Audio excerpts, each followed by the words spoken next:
Welcome to the HerbWorks podcast featuring Roger Drummer, the formulator at HerbWorks.com. An educator in the field of nutrition and Chinese herbalism, Roger has a unique ability to keep things simple by taking all the guesswork out of complicated health issues. HerbWorks is committed to helping you improve your health and enhance your life through herbs and common sense.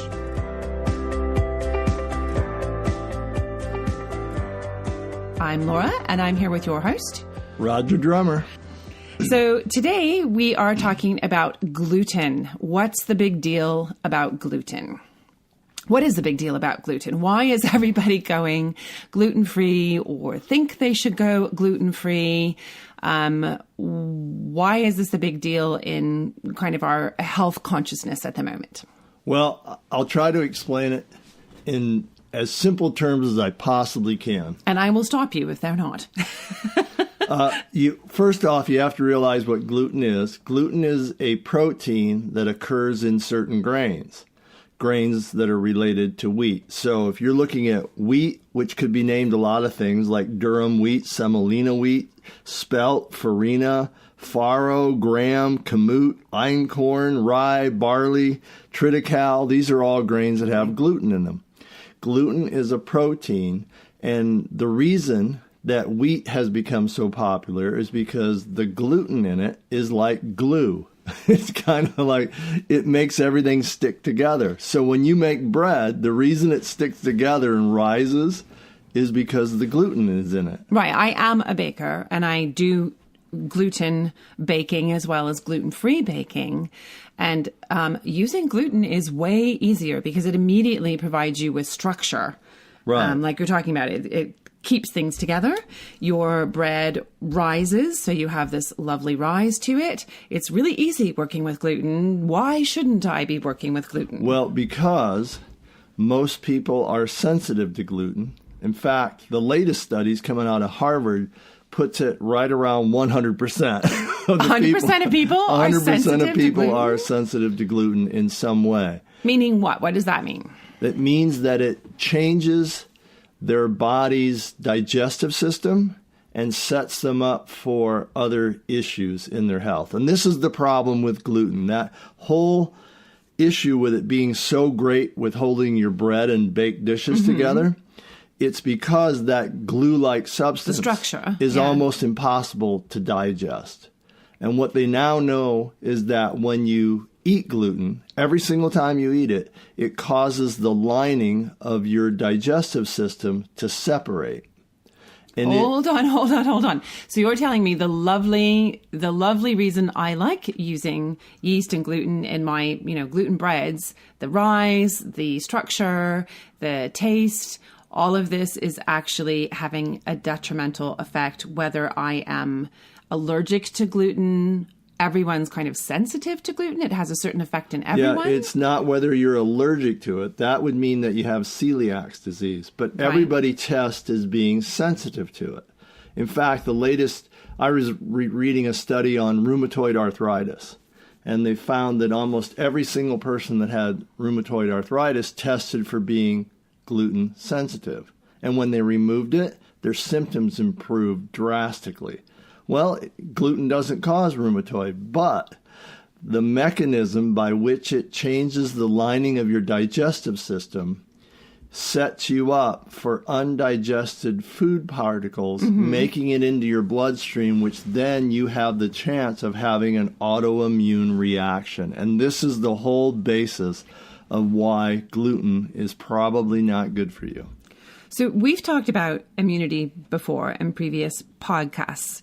And what I think I'm understanding you say is that because some element of gluten is indigestible by the body, it's finding its way into the bloodstream instead of just going out through the intestines. And now my bloodstream, if I've just eaten my great homemade bread, now my bloodstream is having to deal with something that it views as an invader or something foreign, and my immune system is attacking that? Is that what you were saying? This is what goes on and is highly likely to be one of the big source issues of all this rampant autoimmune disease we have going on. is that if you get back to the process I was talking about, now think about this, your digestive system only has a one cell lining. Your epithelial layer, right. Right, one cell. And you wonder how thick that is? Take a piece of paper, turn it sideways, and try and see how thick that is. It's 1,000 times thinner than that, right? It's so small, it's hard to even imagine, right? Well, that separates a little bit when you eat gluten. And now food particles that are undigested, which means they're in a form that your body is not supposed to see. Right, your bloodstream doesn't like this when it enters. It's in a form that your immune system has never seen, and it reacts to it as a foreign invader. So now you're having to overwork your immune system in a response to this, which really increases inflammation and sets you up for triggering an over-immune response that never shuts off, which is what autoimmune really is. Okay, so we're talking about gluten. We're talking about inflammation and how that is now affecting your immune system, right? Right. Now, I have a lot of questions and a lot of points, but you have an experience yourself with not taking gluten, why you have a story as to why you experimented with yourself with not having gluten in your diet, and you're not, quote, allergic to gluten. You're not a celiac. Why did you do that, and what's your story? Well, this was the big learning thing for me, and this was 9 years ago when I did it, which was just at the beginning of people talking about gluten. And so I had broken my hand in two places. You can see a big bump on the back of my hand, and one of my knuckles looks like it's missing. Are you going to tell us how you did that? I flipped a bicycle over, and when I flipped, I still had all the handlebars, and it was just like I punched the highway. You punched the concrete. With right. with my fist. Okay. And so it snapped the two bones in the back of my hand. They slid past each other. Well, once that healed, never bothered me for 15 years. One day I woke up, and my hand really hurt, and I couldn't use it. I couldn't type with it. I couldn't write with a pen. I couldn't even button my shirt. That's and you hadn't done anything out of your ordinary different. routine. I was eating the same diet all that time, and so I went to a naturopath, had some tests done. They said I was slightly allergic to wheat, but it wasn't a big deal. Okay. But the guy suggested that maybe I go off of wheat for a month and see if it helped me. So I was willing to do anything. I had taped magnets all over my hand, and it improved it a little bit, but I couldn't even stick it in my pants pocket. So you had a lack of mobility in your hand. You had inflammation in your hand. And a lot of pain. And pain. Pain. In this place that was previously broken and that you hadn't had any problem with for 15 years. Right. Okay, so what happened next? So then I quit all wheat, which was pretty traumatic. You know, I'm a bread-loving guy. And pretty traumatic for about a week, and then I kind of adjusted to it. And about 30 days later, you and I went to a yoga seminar. Mm-hmm. And usually when I do a weekend of yoga, man, am I sore. I got to take a painkiller or something. I mean, my body is so inflamed. You're not the most pretzely of people, shall we say? Oh, no, I stretch really well, but I just have all this connective tissue pain, right? So I did that weekend, and I noticed I didn't hardly have any of it. And I was thinking, well, what could that be related to? You didn't have any of the normal inflammation that you would have felt had you been sitting for long periods of time in meditation or doing more yoga than you normally do. No, I didn't have any of it. So I thought it has to be related to the wheat. So I'm going to see what happens if I stay off wheat for a longer period of time. So I went about 4 months of gluten-free, and right about exactly the 120th day, I woke up and my hand didn't hurt anymore. I mean, nothing. Didn't hurt at all. I had all my flexibility back in it. No pain. I could button my shirt, stick it in my pocket. I could do anything with my hand, right? And so I just never ate wheat again. And okay, well, that's pretty, I mean, most of us that have chronic inflammation and we're athletes or we're yogis, I have a couple places that continually bother me that I wouldn't mind having less inflammation with. But what else did you notice during this time when you weren't having any wheat at all, when you were eating gluten-free? Was just your hand, or what else did you notice? That's the main thing that I noticed, a lack of inflammatory response. My hand cleared up, but also I was able to exercise and do different things without getting all these inflammatory responses. It used to be, and I thought it was due to an auto accident I had, but every time I would work out really hard, I would feel okay from the workout, but the next day or two, I'd have such an inflammatory response that it would literally, I couldn't do anything for a day. But that went away. I don't have that response anymore. And so I just stayed off of it. So right now, all over the world, there's people thinking about that bowl of pasta they had after they worked out. And they're now thinking, I wonder if that has to do with how I felt the next morning. It could be. In fact, there's a lot of things related to your response to it that you might not be hooking up with the fact that you eat gluten. Like what? Like a lot of gallbladder issues. A lot of people go and they have inflammation in their gallbladder. First thing they do is they just send you off for surgery. Well, gallbladder issues are an allergic response to something. If your gallbladder's having an allergic response, then it's something in your diet. Nobody looks at that. They just go in and have surgery, right? And then you have problems the rest of your life. The reality is that for you, maybe your gluten sensitivity just is attacking your gallbladder. This is the thing with autoimmune stuff. When you produce antibodies to a certain undigested food or something you're allergic to, those antibodies in every person can attack a different place. A lot of it's thyroid issues, could be your gallbladder issues, could be all different types of things that are going off in your system related to the antibodies produced because you're eating gluten and you're allergic to it. So a lot of times we tend to think about, if you do A, then you get B. So people may think, well, if I had a gluten sensitivity, I would have digestive issues, or I would have skin issues, or I would have such and such a symptom. But what you're saying is that because for most people, when you eat gluten, you have some kind of sensitivity to it, whether it's a very large sensitivity and produces very noticeable symptoms, or it's a lesser response that simply gives you a little bit more inflammation than you would normally have. You're saying that could show up in an individual in a very individualistic way. For you, it was joints and bones that had been damaged in an accident, but for someone else, it could be your their acne. Organs, it could be their skin, it could be acne. It could be your acne, your psoriasis, your joint pain, gastrointestinal, your low energy in the afternoon. It could be brain fog. It could be anything. Because gluten, they now know, is very similar to an opioid reaction. So it hits the same receptor sites as opiates. Well, anyone that has children knows that when they eat a bowl of pasta, they get really relaxed afterwards. Well, that has a lot to do with serotonin and other things. But the reality is that it could be related to hundreds of things going on in your system. And again, it's because of this beginning area here where it just messes with your digestion.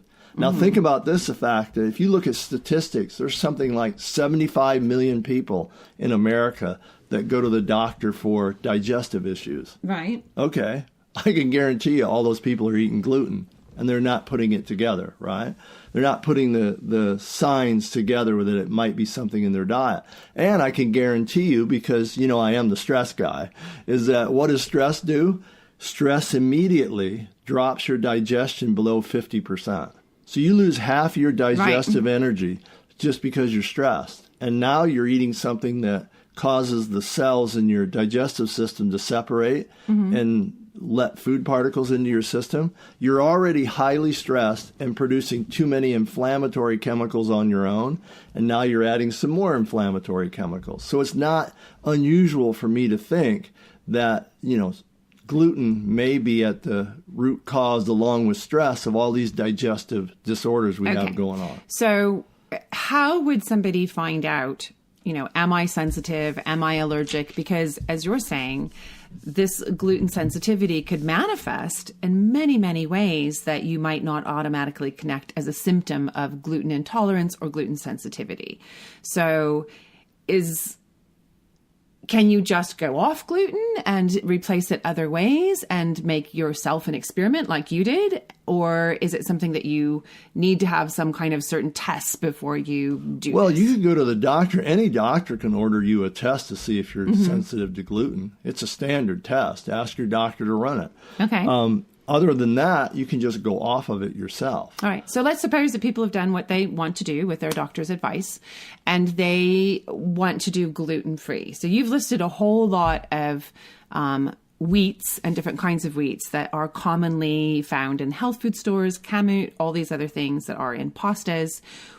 What can someone replace the gluten that they are eating in their pastas and their bread? How can you replace that? Well, you can replace certain grains with other grains like rice. You can buy rice pasta. You can buy quinoa pasta.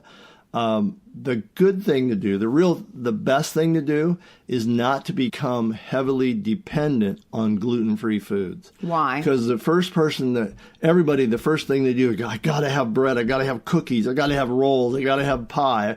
No, actually, what you want to do is just get rid of those foods and let your digestive system heal. And by the way, if you don't eat gluten, your digestive system starts to heal within 3 days. It can actually heal itself pretty quickly. But your body takes at least about 120 days, like my experience, to clear the gluten out of your system. The stuff that's made it in your body, that's in your tissues, it's all over your system. Takes a while to clear it out. But so if you didn't eat gluten for 3 days, you might notice some kind of an effect on that. Some kind of an effect of bettering your digestion. But to really feel the full effects of making a long-term dietary change, it takes a couple months, is what you're saying. It takes at least 120 days, and you cannot have any. You can't go, well, I'll have a roll on Sunday. No. Why? Why not? Because then you're just adding to your gluten load again. Your body hasn't had the time to clear it out. You can't go partial. If you're going to go without gluten, you go 100% off gluten. You find everything in your diet that's gluten and get rid of it. You make a list from the internet of everything that might contain gluten. Even your soy sauce might be made with wheat. Can't have it. Even that little bit. You want to clear and let your body clear completely from gluten, and then see what actually happens. The problem with all these gluten-free foods is not that they're not okay once in a while, but if you just heavily get into those, most of them are made out of things that are in and of themselves, they ruin your blood sugar. In other words, it makes your blood sugar really spike, and they're terrible foods to eat because they might be putting you in a pre-diabetic state. So you have to regulate the things that you replace your wheat with and start to go without. The best thing to do is just eat a lot of vegetables, moderate amount of protein, and go that route. Well, that's a pretty big lifestyle change for most people. One, to drop gluten, especially if they're used to having burritos with gluten, sandwiches with bread, bread with their meals, pasta that's made from wheat. As you said, there's a lot of wheat and a lot of things. And people have snack bars, they have protein bars. There's a lot of things that still have wheat in them. So step one would be to really identify all of those foods that you are in a habit of eating.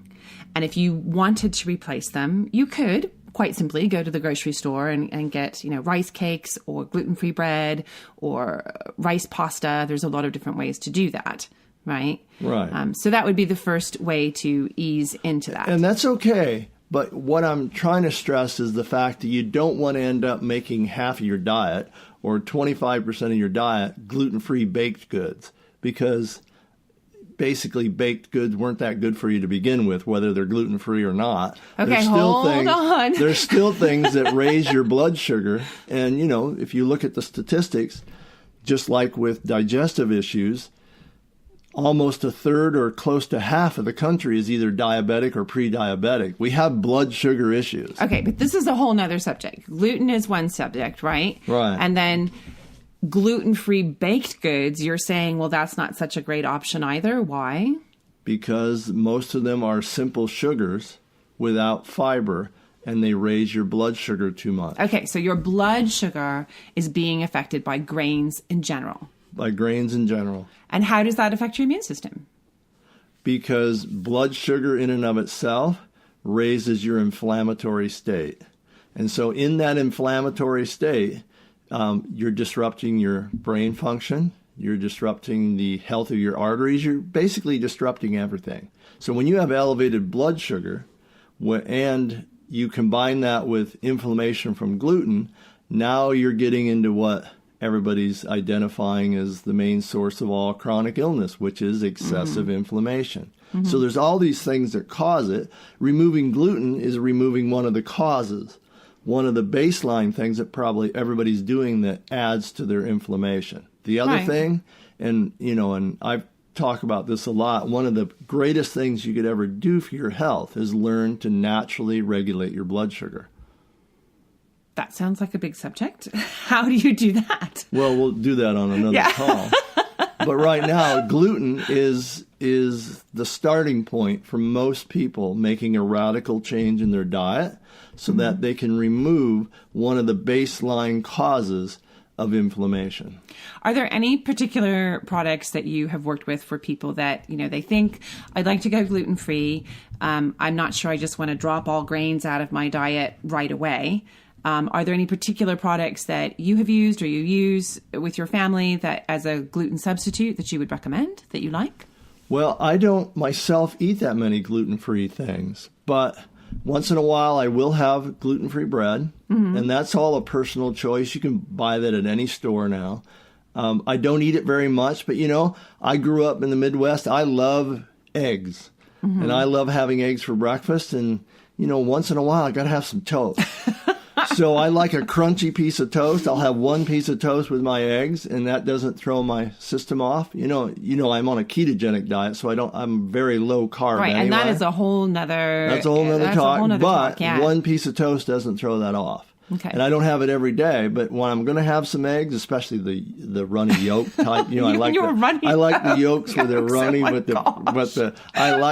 got to have some toast to soak that up, right? You got to have that crunch. And your eggs, I know. It's but I don't, for you. I could buy a loaf of gluten-free bread and have it for 3 to 4 weeks. So one more question I want to discuss with you, and this may be broader than what we want it to be. But, humans have had grain in their life for centuries, right? It was a part of how anthropologically we transitioned from being hunter-gatherers to being farming societies was with grains of different kinds. So is this a modern phenomenon that for some reason in our modern age, grains have changed, or have we changed as humans? What's changed? Well, there's another big question. This is a whole other podcast. Well, here, I'll try to give it to you in a nutshell. Grains were responsible for modern civilization. Without grains, we wouldn't have had enough food for people to populate the way we have and to create communities and all these things. Grains were fantastic, right? But it was also came along at a time when people were starving and didn't have enough food. Well, the hunter-gatherer diet doesn't necessarily make it easy to store food. Doesn't. So people needed a food source.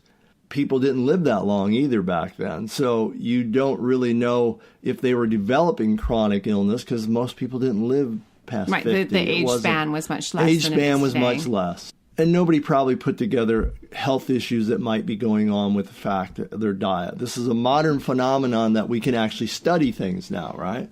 So, but today, people don't need to eat wheat all the time to survive. It's not a survival thing. It's more just junk food that people are eating. And it's junk food that has wheat in it because wheat is now used in everything, whether it's the syrup they use to add it to sweeten it, or whether it's just the binding chemical. And or again, they're just wheat trying is to get, used they're trying to get rid of surplus structural wheat, component. Right. Structural component. So the other problem is that the original bread that everybody used to eat was fermented. It was actually a sourdough type of bread that took 3 to 4 days to break down the grain to make it palatable for people to eat. This is what they did with all processes. It was a fermentation process. In that process, it actually breaks the gluten down and changes it so your body has a different response to it. Nobody eats that type of bread today. Well, there are fermented breads. There are fermented breads, but how many people actually buy that, and how many people buy real fermented bread? As in real fermented sourdough, Stuff that's just not made sour, so you think it's sourdough bread. Mm-hmm. We live in, a lot of our things are fake that we find in the store we think is something else. So if you're buying fermented bread, it has to say on it how long it's been actually processed before it's baked. And that makes a difference in the structure of the gluten? That makes a difference in the structure of the gluten. And then so when you ingest that gluten, it's not going... Your body's not having the same sensitivity. The theory is that you'll have a different response to that. Now, if you need to go off gluten, you can't just switch to fermented bread. That might be a process. You've just ruined everyone's hopes and dreams. But think about this. That might be a process you can do 6 months from now, where you just want to have some bread one day and try the fermented stuff, but only eat it once or twice and then go off of it for another week. Because again, if you do have a response to it, it'll clear out in 3 to 4 days. Mm-hmm. Not saying that you should go back on it, but you might find after 6 months that, man, you feel just much better. You have more energy. Your health issues are changing. Why go back on it? Right. But the other thing that happens with wheat is that because of modern science, we've hybrided everything. You're no longer eating the original wheat like they do in the Middle East still and in large parts of Europe. GMOs Everything here has been hybrided to increase the gluten. So it has much more gluten than it ever did because it's easier to make That's an interesting pasta point. and noodles out of. Yeah, Almost every grain we consume in the U.S. has been changed to make it easier to make the pasta, noodles, and the breads out of so that it's having a better effect in the oven but a worse effect in your system. Once you go through the clearing process and now your system is different, you can experiment with some fermented bread. There's no clear-cut science on that, but that is the theory of that. For myself, I have tried that. Mm-hmm. I didn't physically feel that I had a reaction to the fermented bread, but I didn't eat it every day. I ate it a couple times, and, I might eat it now once every 6 or 8 weeks, just because I like to dip some in some olive oil with a certain meal. But then I won't eat it again for 6 or 8 weeks.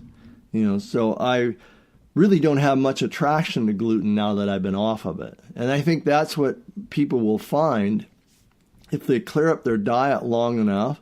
Really, you're not that attracted to it. It wasn't such a big deal, but you're kind of addicted to it in the beginning, just like any food. Right, because of what it does to your blood sugar. What it does to your blood sugar, what it does to your brain, causes an addictive state. Right, that serotonin release. Well, just the fact that the gluten has an opiate-like effect in your brain. Right. And so you're kind of addicted to it. It's not just stopping gluten. So once you get over that and lose that addictive thing, it's not that hard to stay off of. Well, if it were me and I was going off of gluten, which I'm not, I do eat gluten, not a lot of it, but, I don't not ever have it. If it were me, I would be taking a lot more Tianchi if I decided to let go of my gluten high. Well, it does help your brain with other things that you crave, but the reality is, I was never someone that ate pancakes much. So, the kids, well, let's make some gluten-free pancakes. Well, I never ate the real pancakes that much, so it's not an attraction to me. But I can see where it would be, But there's other things that you can use, like buckwheat. Buckwheat doesn't have gluten in it. Yeah, we cook with a lot of buckwheat. Buckwheat makes great pancakes. There's things you can do, but you'll never discover that unless you try to go off of it and then get into the process of trying to change and experiment with other things. And really, life is about experimenting. When you're willing to change and experiment, that becomes fun instead of looking at it as a burden. Right. Yeah. Well, this is a really big life change for a lot of people that are considering not having gluten in their life. And we've talked about how gluten increases inflammation in the body, how your immune system deals with that. Of course, you do have products on the market, your immune system product, which would help for people that want to quit gluten. And as I said, a little bit more Tianchi in their lives, maybe, if you're missing that high off of your bowl of pasta. So I would like to talk to you another time about ketogenic diet and your experience with that. But for today, this has been a great amount of information on what's the big deal about gluten.